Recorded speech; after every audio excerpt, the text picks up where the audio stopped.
Bonjour à tous et bienvenue à ce tout nouvel épisode, l'épisode numéro 32.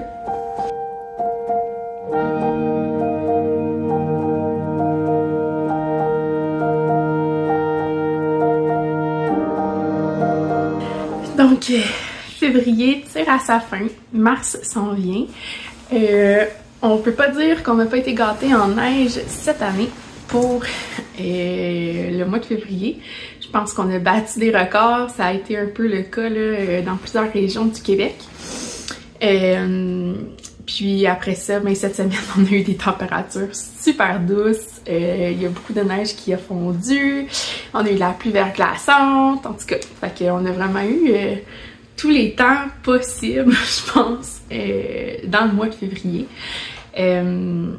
Mais c'est pas la fin parce qu'on sait tous qu'en mars, il y a tout le temps de tempête de neige pendant la semaine de relâche des enfants. Donc, à suivre. De notre côté, ça a été un peu plus relax le mois de février à la maison. On n'a pas fait de sortie du tout. On a tous été malades. On a eu des rhumes. On a eu des affaires un petit peu moins fun. Puis là, on recommence un autre petit rhume. Fait que c'est la joie des enfants qui va à la garderie, on va se le dire. Puis, fait que c'est ça. C'est un passage dû, si on veut. Donc, je vais vous montrer sans plus tarder mes projets en cours, projets terminés, ainsi que mes petits achats. J'ai pas terminé énormément de projets que je voulais finir en fait. Là, le dernier épisode, je parlais que je voulais terminer mes paires de chaussettes. J'ai commencé seulement comme une chaussette, en fait la même chaussette qui était en cours le mois passé, mais je suis rendue au talon, fait que j'ai zéro avancé sur ce projet-là. Donc mars sera donc le mois que je termine mes 3 paires de chaussettes en cours. J'aimerais également là, commencer un autre patron de chaussettes qui sera une collaboration pour un festival. Je vous en dirai plus rendu là. Puis mon chandail en jacquard de mon patron, donc mon design que je suis en cours de création, je pense le recommencer. Parce que je sais pas si... En tout cas, il est comme en pénitence en ce moment, là. On dirait que j'ai envie finalement de revenir à mon idée initiale de faire un chandail drop shoulder en jacquard. Là, c'est sûr que ça impliquerait du jacquard en aller-retour, parce que j'étais comme pas trop à l'idée le mois passé, mais là, on dirait que je me fais plus à l'idée. Fait que là, à suivre. Je suis comme... Le projet est sur la glace. De toute manière, je vais le sortir pour l'automne ou l'hiver. Fait que je suis vraiment pas stressée. J'ai du temps en masse devant moi. Fait que j'y pense. J'y ai pas retouché depuis le dernier épisode. Depuis le dernier mois, en fait. Fait que ça, c'est sur la glace. Donc, je vais commencer par vous montrer mes projets terminés. Mon premier projet terminé que j'ai complété, c'est mon chandail. J'en ai un cintre, je sais pas si on veut mieux le voir. Là, je pensais pas le mettre parce que j'ai une chemise qui est quand même assez ample. Bon. Alors, c'est un chandail que j'avais débuté à l'automne dernier. Voilà. Je sais pas si... Ah, ok. On voit un petit peu mieux comme ça. C'est un chandail que j'avais débuté à l'automne dernier. Là, au dernier épisode, le corps était terminé. Il me restait juste les manches à faire. Finalement, j'ai opté pour des manches courtes avec un petit rebord en ourlet de jersey double. Un ourlet de jersey, tout simplement. Parce que c'est sûr que ça fait double parce qu'on le replie puis on fait une couture invisible ici. Là. Donc, la construction du chandail, c'est la même que mon chandail petite fleur. Donc, on commence par créer par le dos, là. Donc, on commence par former le dos en créant des augmentations, en tricotant un certain nombre de centimètres. Ensuite de ça, on va reprendre les devants, là, puis après ça, on va faire les augmentations, puis rabattre là, la patte de boutonnage. Évidemment, on commence par la patte de boutonnage au dos, puis après ça, on fait le dos, là. J'ai un peu skippé cette étape-là. Donc, je sais pas si je vais faire un tutoriel pas à pas pour ce chandail-là, étant donné que c'est la même construction que le chandail petite fleur. Les instructions sont sensiblement les mêmes, là. Je risque seulement de faire un petit peu de modification là, au niveau de l'échancrage, en tout cas. Au niveau de la profondeur du col V, ça c'est facilement adaptable les amis là. Mettons que je mets une mesure dans le patron, vous le voulez plus profond, moins profond, faites juste tricoter moins de centimètres du devant. Donc si jamais moi je tricote, je propose 15 cm et vous le voulez comme vraiment moins profond, bien faites 10 cm à la place.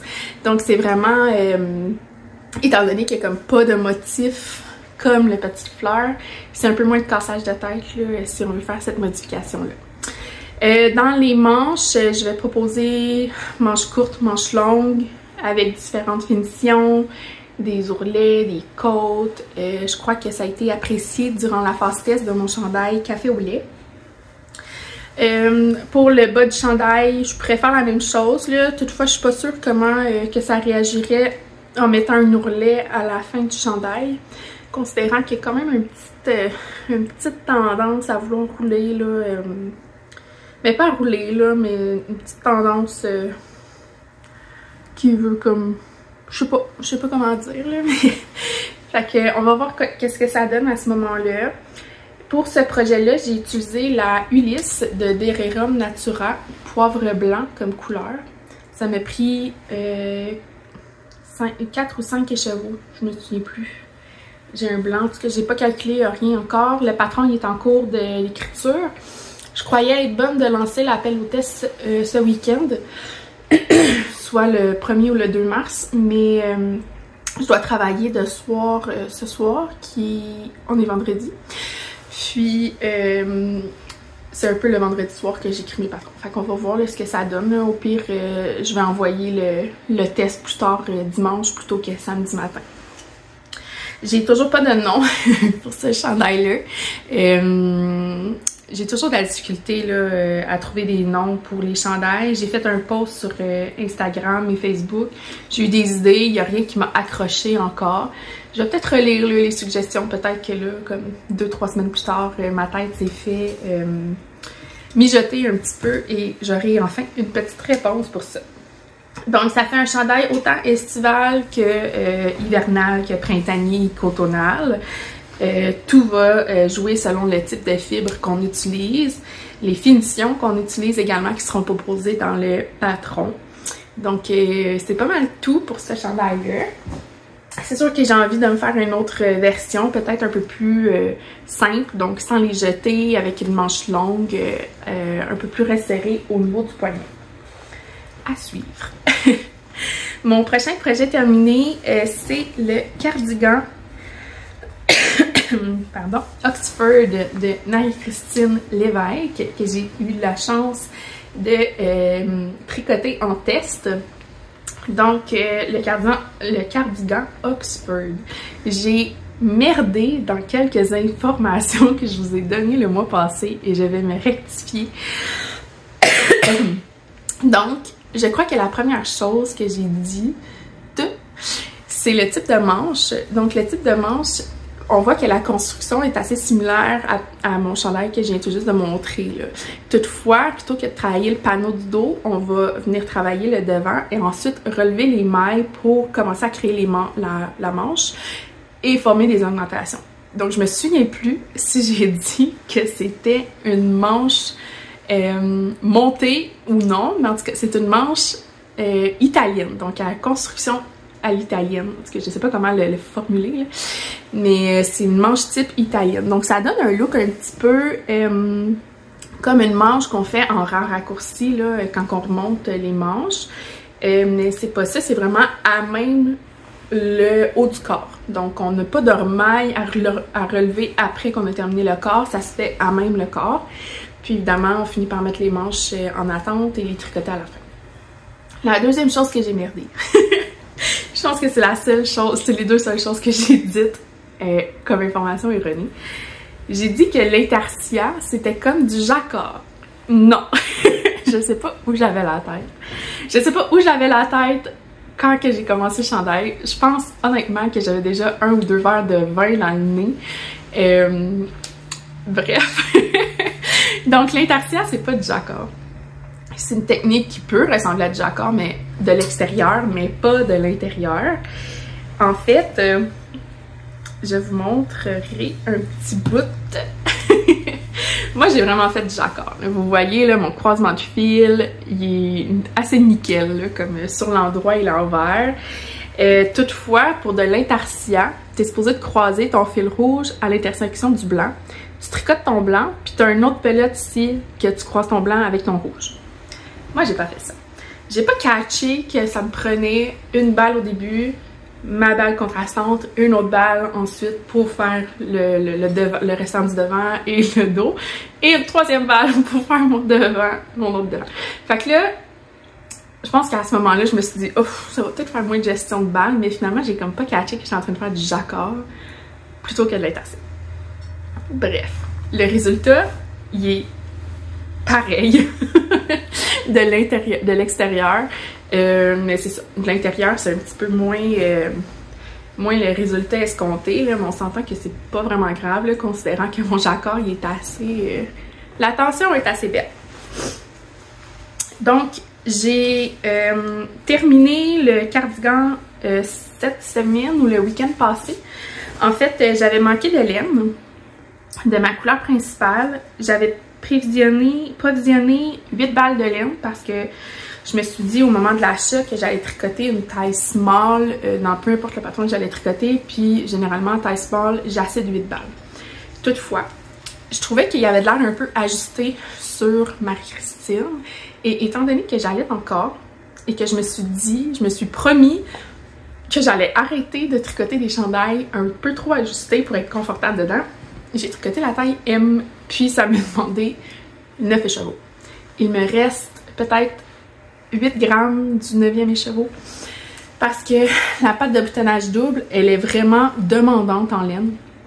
Donc ça m'a pris les côtes de la deuxième manche ainsi que la patte de boutonnage droite et gauche et le col.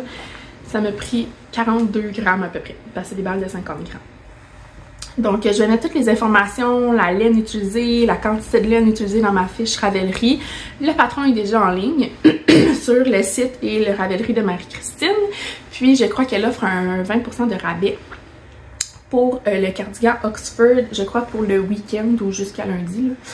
En tout cas, donc c'est ça. Pour les boutons, j'ai pris des boutons que j'avais dans mon stash, que j'avais acheté sur le Etsy de Avocado Stitch. Avocado Design, en tout cas, je vais mettre le lien en bas, là. En fait, je les ai mis à l'envers parce qu'il y a comme une espèce de motif dedans que je trouvais qu'il fitait pas en tout avec ça, fait que je les ai mis à l'envers pour avoir plutôt le ton neutre là, sur le bouton. Alors, c'est tout pour mes projets terminés. J'ai commencé un nouveau projet en cours avec la Gilliatt de Deverum Natura couleur poivre et sel. Je vous montre un instant. En fait, je crois en fin décembre ou début janvier, je me suis dit que ça me tentait de revisiter ma collection La Perlée qui est disponible maintenant, en fait qui est disponible depuis très longtemps sur Ravelry. Donc c'est une collection que j'ai tricotée avec des côtes, je sais pas comment ça s'appelle là, moi je les ai appelées côtes perlées, Fisherman's Web je crois, ou des fausses côtes anglaises en tout cas. Non, pas fausses côtes anglaises, c'est vraiment des côtes Fisherman. Donc sur l'endroit, les côtes ça a l'air de ça, c'est magnifique comme point. Et sur l'envers, c'est tout aussi beau. Je montre ça. Donc ça pourrait faire un très beau chandail réversible. C'est sûr qu'il faudrait revoir la technique de jonction des mailles au niveau des épaules. Là. Mais bon, moi, ma collection La Perlée est sur ce bord-là. Donc j'ai décidé de faire un chandail à Héloïse. Donc je me suis dit c'est un chandail assez ton neutre, donc il va faire pas mal avec n'importe quelle paire de pantalons ou de salopettes pour l'automne. J'ai fait la taille 18-24 mois. Ma fille apporte encore du 12-18 mois. Fait que c'est ça. Je pense que ça va lui faire. Surtout que c'est un chandail qui va être quand même assez ample puis qui est quand même assez élastique. Là, on s'entend, c'est des côtes. Ça m'a pris deux soirées faire tout ça. C'est vraiment pas si pire, sérieux. Il y a peut-être 4 heures de tricot là-dedans. C'est ça. Je pense faire un petit col double, comme replié. Je pense que ça va amener une belle petite touche de finition. Les manches, j'hésite si je les fais en jersey ou si je les fais aussi en côte perlée. On dirait que j'ai envie de les faire en côte perlée, ça va faire comme tout uni au travers le modèle. Puis j'ai encore de la Gilliatt, la couleur c'est Delphinium, de mon chandail glacier que j'ai toujours pas sorti sur Ravelry, je suis désolée. Mais j'ai envie de faire une autre couleur, une autre version en bleu, genre c'est un gros bleu écarlate là. Donc ça va être super beau. Donc ça va être mon projet relax, on va dire, pour le mois de mars. Je compte faire un pas à pas également. J'aimerais faire la version adulte également. Ils vont être les deux disponibles en patron individuel là, sur Ravelry. Je ne sais pas encore si je vais faire une collection cette année. Encore une fois, je n'avais parlé un peu l'année passée. Là, beaucoup de travail pour peu de retours. Ça me décourage un petit peu, même si ça devrait pas. Là. Mais on dirait que c'est quand même un peu dur là, sur mon moral de mettre autant de travail pour bon, un moins de retour auquel je pensais. Si je fais une espèce de collection, ben ça va être probablement des accessoires. Là. On va voir ce que ça me dit pendant le printemps ou l'été. Donc ensuite de ça, il me reste un autre projet en cours que j'ai un peu avancé depuis la dernière fois. C'est mon pull flore de Peau TV. Je suis encore sur la même grosseur d'aiguille, fait que c'est tout rapatrié ensemble. Je suis rendue dans le fond à la dernière séquence d'augmentation, c'est-à-dire qu'on fait des augmentations seulement sur le panneau avant et le panneau arrière. Donc au niveau des manches, j'ai terminé les augmentations. On voit super bien le motif maintenant. À un certain moment, j'ai merdé, là. Je sais pas ce qui s'est passé, mais j'avais comme, il me manquait 4 mailles. 4 mailles quand même. Là. Fait qu'il me manquait 2 sets d'augmentation dans chaque section. Je suis comme, voyons donc, Sarah, qu'est-ce que t'as fait là? Donc, j'ai ajusté pour m'assurer que le motif il reste centré là, selon le patron. Là. Fait que c'est ça. On voit les belles feuilles, on voit les belles fleurs se former. Fait que ça va être un autre projet que j'espère avancer vraiment en mars. Là.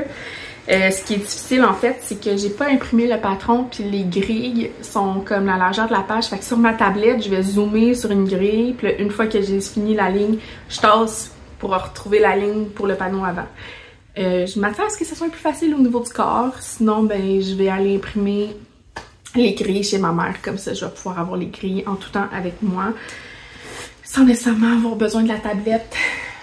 C'est une vieille tablette, là, ça fait comme 11 ans qu'on l'a, mon mari et moi, puis il faut tout le temps la charger. Fait que, au bout d'une heure, 2 heures d'utilisation, ben déjà morte. Là. Fait que c'est vraiment pas efficace, on va dire. Bon, fait que c'était tout pour mes projets. Tout ce qui me reste à vous montrer, c'est mes petits achats cocasses que j'ai fait pendant le mois de février. En fait, je me suis dit que c'était mon cadeau de Saint-Valentin de mon mari. Il est au courant, inquiétez-vous pas, là. Mais c'est ça, ça me tentait de me gâter, puis j'aime mieux ça que des roses qui vont mourir après une semaine. Alors que des tricots, ça ne meurt pas. Donc j'ai passé une première commande parce que bon, il me manquait de la laine pour terminer mon cardigan Oxford. Donc à ce moment-là, je me suis pris 2 balles de laine pour être sûre de ne pas en manquer. Puis, fait que là, il me reste une balle de laine et 8 grammes. Fait que je vais probablement faire comme un petit chapeau, en tout cas pour Héloïse, là, ça va être un beau gros rouge pour le printemps ou l'automne.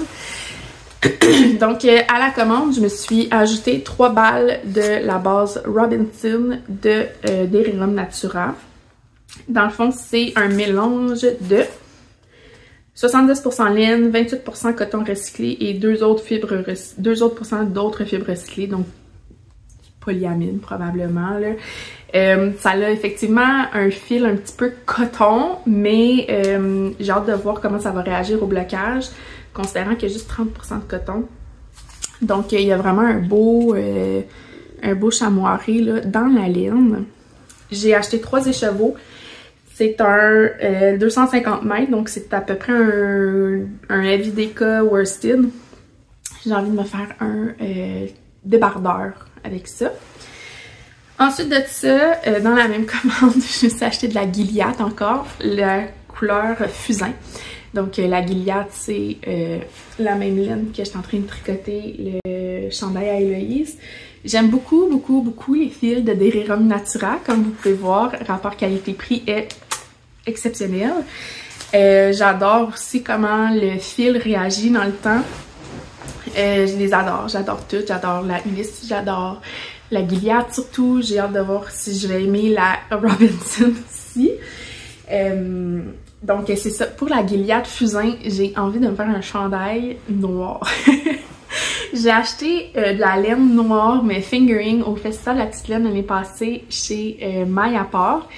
Puis on dirait que j'ai un petit peu la frousse de le tricoter, là. Fait que on va voir peut-être avec une grosse laine, puis après ça, je vais m'aligner vers une petite laine.